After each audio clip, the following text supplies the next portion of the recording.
nganditaure pamusoro pechinhu chandinoti basics eChristianity. Christianity kana kuti kunamata Mwari kwakaiswa pahwaro hwechoice, isarudzo inoitwa nemunhu. Munhu amanikidzwe, munhu unongogamuchira Mwari, kana asingade kugamuchira Mwari oregedza. So mabasics echoice anosvika muChristianity palevel yekuti chada kuverenga bhuku yaHebrews 11 verse 24. Hebrews 11 verse 24.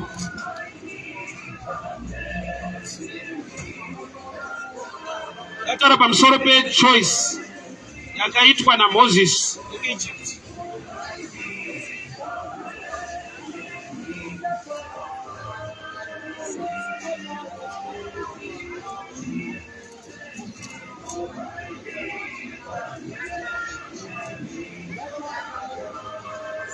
Hebrews 11 verse 24. By faith, Moses, when he was come of age, he refused to be called the son of Pharaoh's daughter, rather choosing to suffer affliction with the people of God than to enjoy the pleasures of Egypt. Father, we thank you for your word. Speak to us, instruct us, empower us for the glory of your name, in Jesus' mighty name. Amen. Komana unonzi Moses waberekwa Mwari vaine purpose yekuti ndiye achava a redeemer, ndiye achava a deliverer to his own people kuti vagone kubuda muEgypt. That was the plan and the mind of God. But Hebrews 11 yobva yati, when he grew up, he refused. Wakaramba kuva mwana wemwanasikana waFaro, which was a good choice, nokuti haasiweko. But here comes the problem. But rather he chose to suffer with the people of God. He chose to suffer. He was not born to suffer. Bible writes, he chose to suffer with the people of God. Kureva kuti pani chaari kupotsa kuziva pamusoro pepurpose yaMwari concerning his life. Choice yaari kuita iri based nemaonero ake neenvironment yaakurira nezvaanoziva.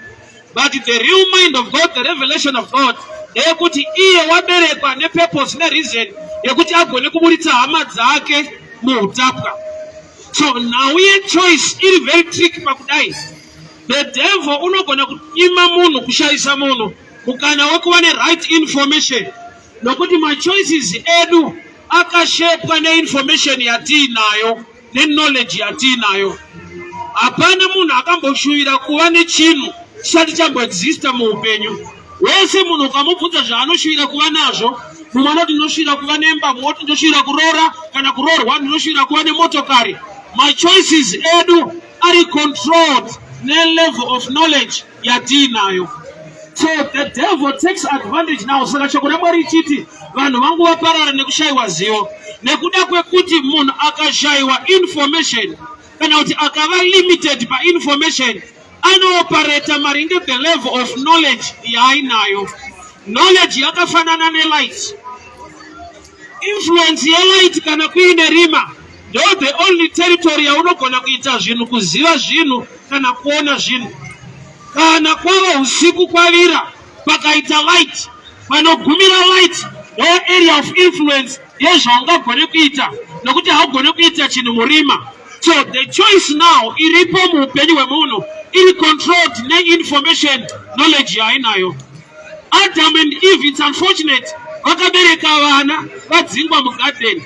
Zvoreva kuti vaifanira kugara pasi nevana vombovatsanangurira kwavaigara, zvakaitika kuti vazoguma vava musango kana kuti vava muplace isiri designed by God. Nekuda kwekuti vana vakasaziva original truth, pfungwa yaMwari uye zvakaitika muupenyu hwavabereki vavo, vanopareta vaine a jungle mentality, yet they were designed to operate in a garden mentality. So chinhu chinonzi information chiri very powerful life. Level ye-information knowledge yawinayo ndoyo area of influence. Ruzivo rwawinarwo ndo area bedzi yaunogona kuoperate better or greater. You cannot operate outside the territory of the level of your knowledge. So tine zvinhu zvatinoshuwira muupenyu nekuda kwekuti tine vatakaona vainazvo kana kuti takazvinzwa kuti zviriko.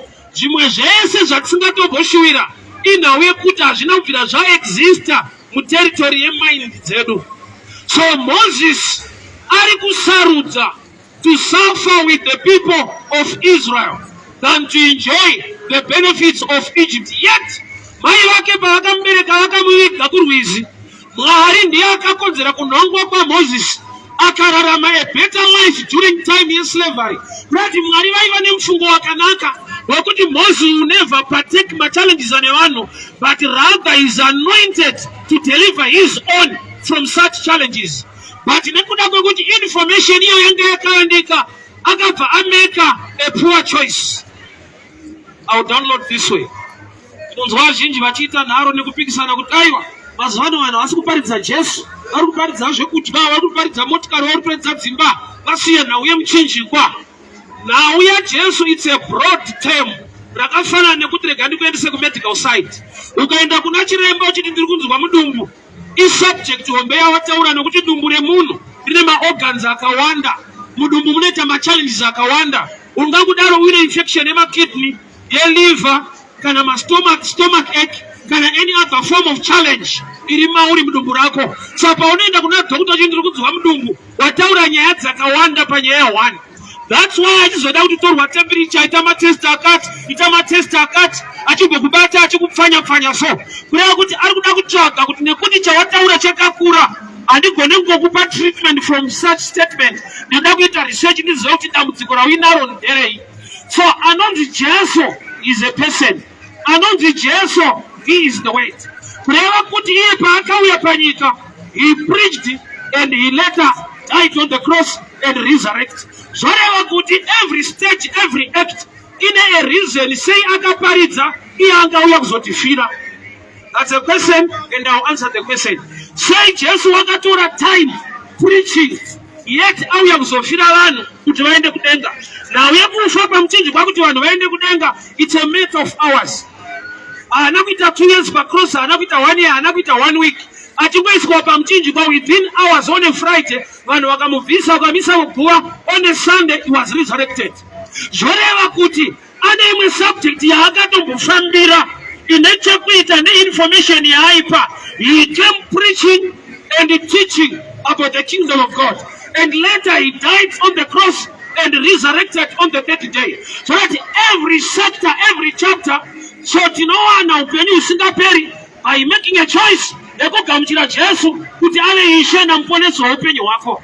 But there is a life to live before you die. Life here, Jesu akava quiet paiyeri. No, he went on to teach and to preach kuti munhu ave ne suitable life iri designed by God, despite kuti pane pachafiwa ende munhu pane kudenga kwaachaenda. So dambudziko ratinaro nderekuti vanhu vakanyimwa full information. Saka machoices evazhinji ndeyekuti zvese hazvina basa, tikafa tikuenda kudenga tonozorora. Saka pakaparidzwa dzimba nemota mukupedzerwa nguva muri kunyeperwa, panofanirwa kuparidzwa muchinjikwa. Yeti nhau yemuchinjikwa is part of the story yezvimwe zvakafambirwa naJesu. Haana kuuya kuzofa chete. Say akaspenda 3 years ministering and few hours at the cross. Zvoreva kuti kune kwaakatospenda much time teaching and preaching. So that life yaunorarama Mwari ari concerned nayo. Baya zhinji ndekuti aiwa zvese hazvina basa panyika pana rugare tikuenda kudenga kunozorora. Such a mind, mind yemunhu wakanyimwa correct information kuti amake my right choices in life. Faith comes by hearing, and hearing by the word of God. Faith is product ya information. So level ya knowledge ya information ya winayo ndokuoperate kunoita Mwari wacho mu life mako. Daniel 11:32, vanoziva Mwari wavo vachava nesimba, vachaita mabasa makuru.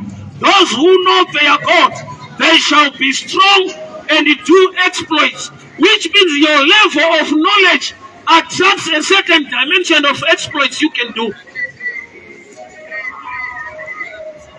I know kuti vanhu vanotaura, it's a good statement yekuti God will meet you at the point of need. That's another side of God. There is another side of God where God will meet you at the point of your knowledge. So Saka iye achiti vanhu vangu vaparara nekushayiwa ruzivo. In other words, ari kuti nyangwe ndichiziva nyangwe ndiri Mwari wamasimba ose ende vanhu havari vangu vachichavakuwadza mulife, they lack knowledge. Why? Nokuti the level of knowledge is shadow picture ye light in life. Bakuri tikaisa light pano kune rima, unoswera uri pa area pane light ndo pauri kuona. Ukaenda outside light unokuwadzwa nokuti hauone. So word rakafanana ne light. So vanhu vazhinji vanenge Moses kuti uri wakwamwari ende zvamwari unozvida, akaramba kuitwa mwana wemwanasikana waFaro, but handeipa kumake a choice. He rather chose to suffer with the people of God. Inenge good choice ukazvitarisa, but it's not real. Why? Because he was sent by God to redeem his own from slavery. Akaberekwa kuti ajoine vamwe kutambura, akaberekwa kuti aburitse vamwe vari kutambura. In God's mind, Moses is a deliverer, but in the mind of Moses, he chose to suffer with the people of God. So kune dzimwe sarudzo dzatinoita dzekuti nyangwe Mwari ari Mwari wamasimba ose haagone kukubatsira nekuda kwokuti wakaita a wrong choice. Nokuti zvinhu zveupenyu mukunamata Mwari, Mwari wedu is so gentle to an extent yekuti anorespekta choice yemunhu. Saka uchizviona ichoice kunamata kana kuregera, ichoice kuteerera Mwari kana kuregera, ichoice. Haurohwe nepfuta, hakuna nokurova, isarudzo. Azvisungise kana kuti Mwari wacho handabasa naye, isarudzo. Munhu akapiwa chinhu ichocho naMwari chinonzi free will. So danger ye-free will ndeyekuti Mwari haagone kupindira kana munhu asina kuita choice. Nokuti Mwari akapedzisira akupindira usina kumake a choice, abreach a contract ye-free will yaakakupa. Mwari haagone kukubatsira kana usingamude, usingamunamate, usingadane kwaari. Haagone kuabhusa kodzero dzako. So choice yamekwa na Moses, zanzi he rather chose to suffer with the people of Israel. He chose to suffer. He was not born to suffer. He was not created to suffer.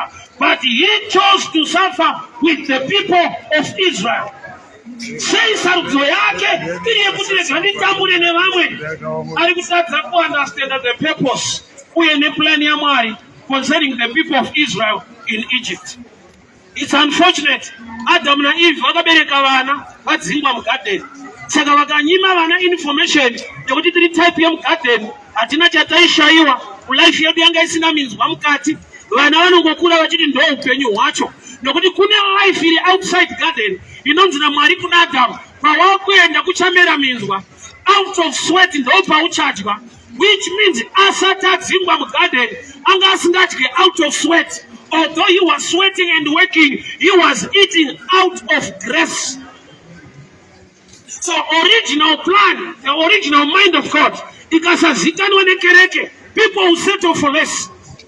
I love Moses' revelation ya Mahari, achinegotiate kubuda kwena weIsrael mu Egypt. Pharaoh akatombomuti budai asisiyai mombe. Moses ndokubva aramba kabudiro kasina pfungwa yaMwari. Pfungwa yaMwari inoti kudii? Genesis 15, 13 and 14. Mwari aitaura naAbraham, vana vako vachava nhapwa muIjipita, asi vachabuda, kwete kubuda chete, with great substance. I always tell people this, and you must make your own choice. Mari yakawanda kubudirira pfuma, hazvipindise denga. Nhamo haipindise denga. Unongoita sarudzo semunhu akura kuti chiri nani chii. Zvese hapana zvinopinza denga. Kushupika stereka usi utsvene ende hauwani denga nokuti wakatambura. Kuna mari yakawanda futi hausi utsvene. But zviri two, you can make choice. Choice hapana Satani anombokunetsa ipapa usati watakwa nedhimoni. My choices are they are very dangerous in life. Alright, I'll give you this picture. Unazoona kuti Satani kuti atonzi ava Satani haana kupindwa nemweyo wetsvina. Nokuti Satani aripo achiri kunzi angel yainzi Lucifer. Kusati kwatone madhimoni akapanduka akaburuka nawo fallen angels. Chakaita kuti anzi ndiSatani haana kupindwa nedhimoni nokuti anga asiko. Akava nepfungwa iri against the mind of God. Kureva kuti chinhu chiri more dangerous is not the demon but your mind. Pfungwa yako ine power kudarika madhimoni. Saka uchiona dhimoni reufeyo rikakubata ari kuvhure zipi rinokumekesa choice kuti tsanuma akuruza zvinhu zvakuenda. Iwewe ndiwe unobvisa zipi kana wabatwa nedhimoni reufeyo. Hakuna madhimoni anoita action. Madhimoni anoataka mind and you make your own action. Hakuna dhimoni rekuba rinoba. Unongoudzwa mabenefits acho kuti vanhu muswera musina phone iPhone iyo. You make your own action by choice yawapiwa. So chinhu chiri more powerful in life mind. Saka ndo zvakagonekwa nevarungu. Kwete kuti varungu vari better than vanhu vatema. Vane information yavakatenderedza panyika kuti munhu mutema ndoyemanga ndoyepasi hadiwe naMwari. So zvatakakurira tichiudzwa isusu kuti varungu vari nani kudarika isusu. Kwete ndo zvakataura Mwari. Ndo information yakatenderera panyika taingoberekwa zviriko kuti nabhasa ndo mabhosi enyu imi muri mabhoyi vanhu vemanga. Hazvisi muBhayibheri, haisi pfungwa yaMwari. Kuna akangoti varume tikatenderedza information iyi timu ikangozvitambira yakuwara. Chinhu chiri more powerful in life mind. Kwete madhimoni mind. Madhimoni anotora advantage information iri mauri. Why? Nekuda kwokuti chinonzi faith it comes by hearing. Kuti faith is product information. Ukava information ishoko raMwari, ukava faith, you can now defeat the devil. So the battle iripo is the battle of the mind. So the mind zvainoita manje inokontrolwa neenvironment yaunoswera nawo, zvaunoziva nemachoices aunozoita. Hakuna munhu akashuvira kuva nechinhu chisati chamboonekwa panyika. Ukabvunza munhu kuti unodei, mumwe anoda mota, mumwe anoda imba, mumwe anoda ndege, mumwe anoda zvakati. Machoices ese angori controlled nezviripo ende zvaunoziva. Hakuna akashuvira zvinyowani zvisipo. Ndo zvinoita mind iri controlled neenvironment. So nhamo yatiinayo nawo ndeyekuti vanhu vane akangovaroya nevhangeri chairo but rikavashayisa chaizvo. The person of Jesus, Jesu, achitifira pamuchinjikwa unotipa denga, but the information yakauya naJesus inounza denga muupenyu hwako. Tisati taenda kudenga, patinoita prayer tinoti kudii? Thy kingdom come, thy will be done on earth as it is in heaven. Which means kana kune zvatinoziva zvinoitwa naMwari kudenga, izvozvo zvinoenforcwa in prayer kuti zviitike panyika. So kana tichita hakuna nhamo ikoko, the same must also happen here. Nokuti tisati taenda ikoko kunouya kuno. Thy will be done on earth as it is in heaven. Isubject yakuti pane kuchaendwa, but kune zvinofanirwa kuitika pano isati ndaenda ikoko. So machoices emunhu ari controlled nekuti panouya mushumiri wobvamira kuti paridzirwai Jesu, kwete zvimwe zvinhu zvese. Let me explain the mystery about Jesus. Mukadzi ave neissue of blood haana kubata Jesus the person. Zvanzi akabata the hem of the garment. Jesu ndokubva ati pana andibata, kwete pane abata hembe yangu. And to my surprise, mukadzi ndokubva awana zvisingawanikwe muhembe zvinowanikwa muna Jesu. Jesu ndiye anoporesa, kwete hembe. But mukadzi akabata the hem of the garment akapora, which means chinonzi Jesu, number one, is a person. Number two, whatever chiri paari represents him. So good health is part of Jesus. Nokuti iye wakazodzwa kuparidza evhangeri kuvarombo. Evhangeri, gospel, is good news. Good news to the poor. Haisiye kuti ukafa uchagarika. That's not good news to the poor. But the poor chaanoda kutodefenda kufa kwacho. Ozva ari kurwara kutambura. Saka ari kuvavarira kungwavha so. Ndozva ndikangoita zvokutamba ndinofa nenhamo. So good news to the poor, you die and go to heaven. That's an error. Hakuna zvakadaro.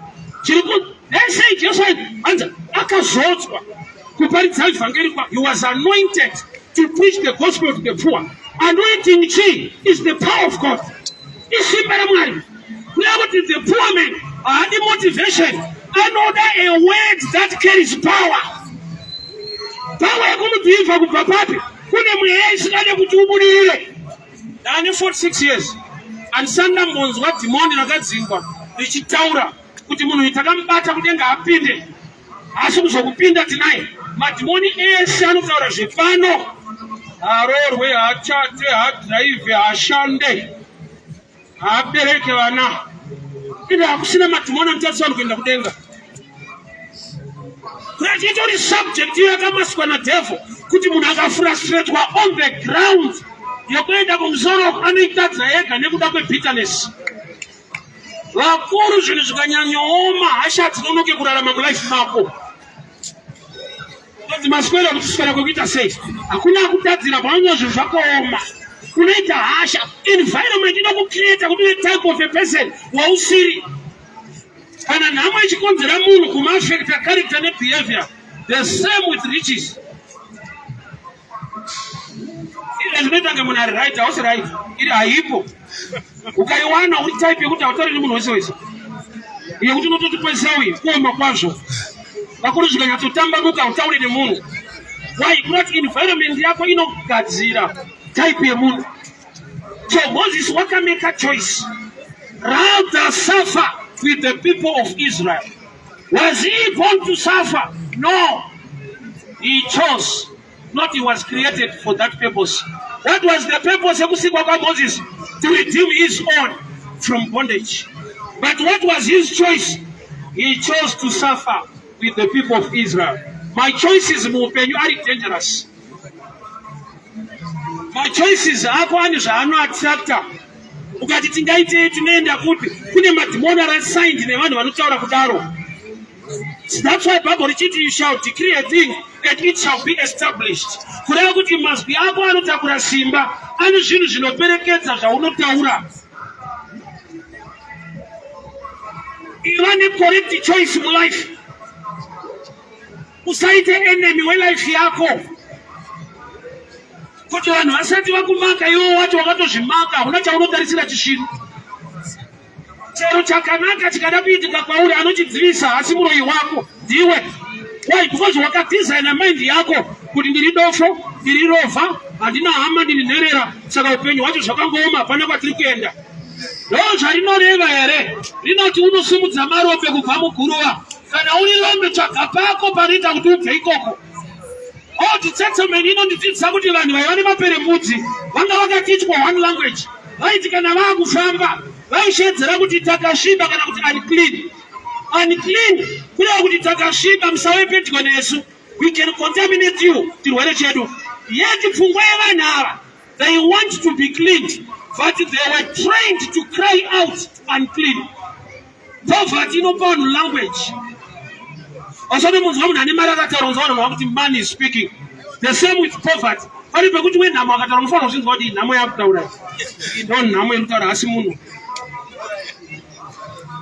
kana ane mari achiti akataura vanhu achiti man is speaking wenhamo akataura unofanira kusvika palevhu yekuzvinzwa kuti yaakutaura pa inhamo asi munhu but platform yezvese mind yocreata machoices avapo oenda mweyechina of the angels to back you.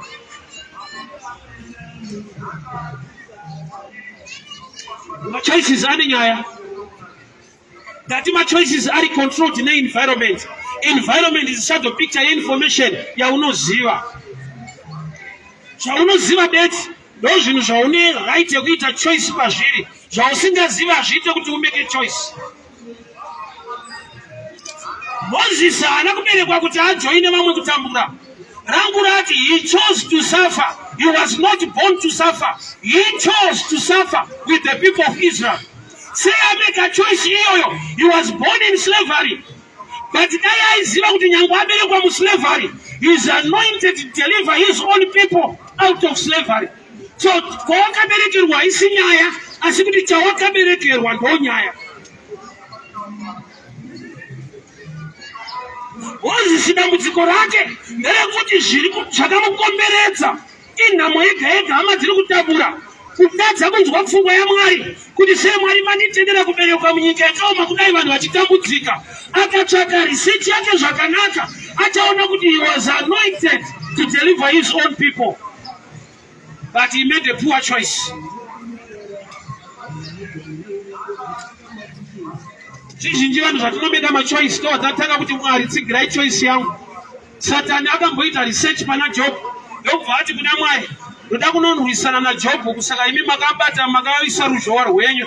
Mwari ndobva ataenda kutendera enda. Zvese zvakataurwa naSatani hanzi Job unokudai nekuda kwezvinhu zvamakamupa. Mwari ndobva ati ndazviisa muruoko rwako. Satani auya kuzoataka Job akaenda kudanga remombe, mbudzi, makwai, mangamera, vana. Chinhu wani chakasiyiwa naSatani ndimadhamu. My Job hawana kusafa any attack kana. Satani angaita research kuti vana akapiwa naMwari, pfuma akapiwa naMwari, but mukadzi akachogeka. Saka Satani ati Mwari Job anokunamatai nokuti mune zvamakamupa kwete zvaakatsvaka. Why? Nokuti zvatakatsvaga tega hazvina protection yaMwari. That's why the last card that devil achida kuataka Job. My Job ndonga wakuataka Job. Waiti kudini? Deditukai Mwari mufe. Satani atadza kuataka Job akanonegotiate namai Job kuti mimi ndimi wandava kutotemba pano. Kudzai mudhara uyu ashaute Mwari afe. Ndakataura ndikati even usingaprofite hakuna mukadzi anoda kuita shirikadzi. But ukaona mukadzi akuti murume wangu ifa patone mufesi. Hakuna anoda kuita shirikadzi. But my Job wakasvika pakuti deditukai Mwari mufe. Funga kwako good choice here nekuti afirwe nemurume. She was under the influence of the devil.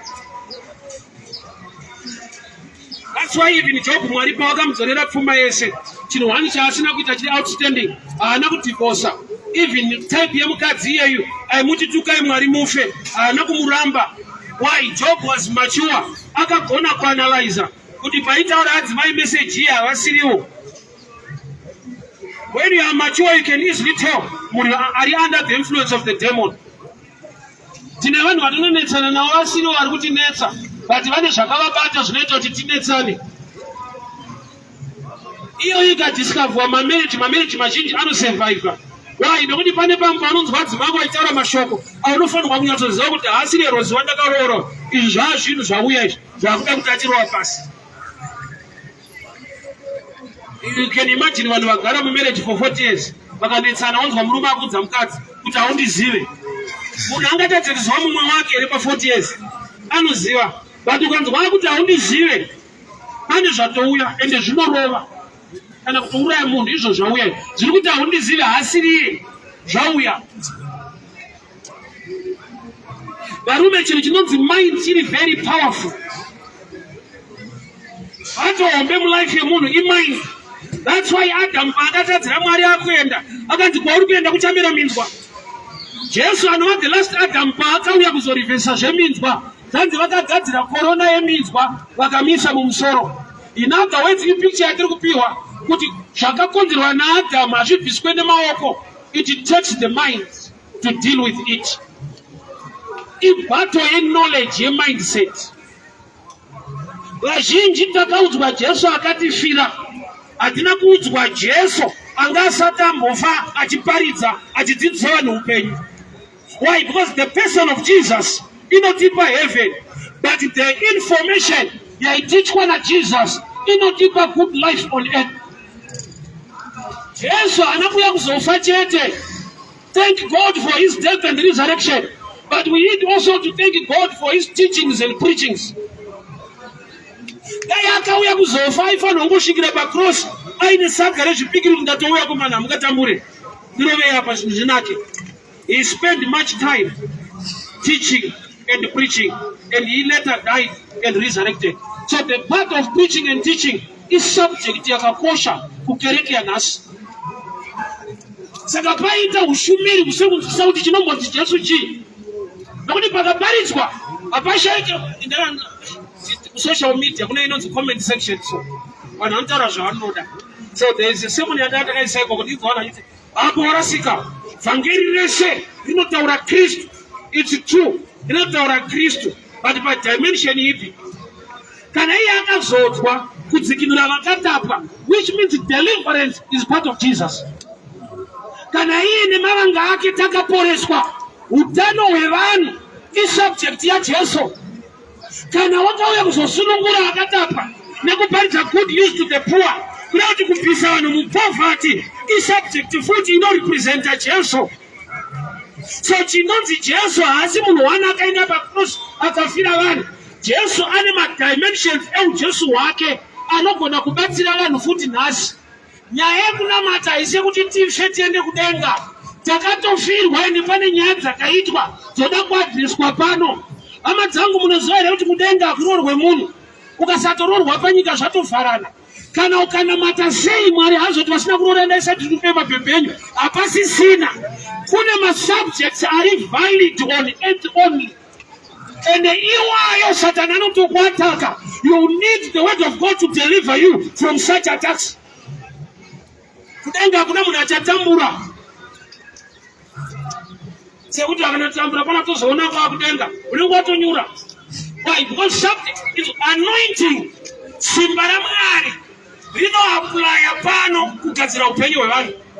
Kudenga kuitwe miracles.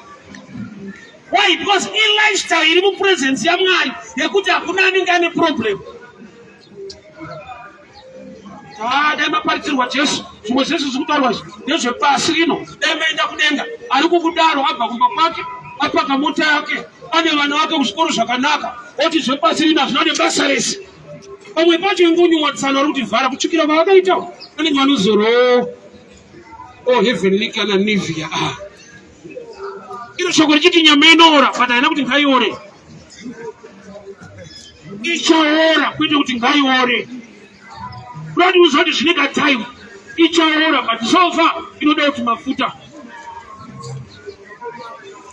Subject inonzi Kristu, it's a broad term.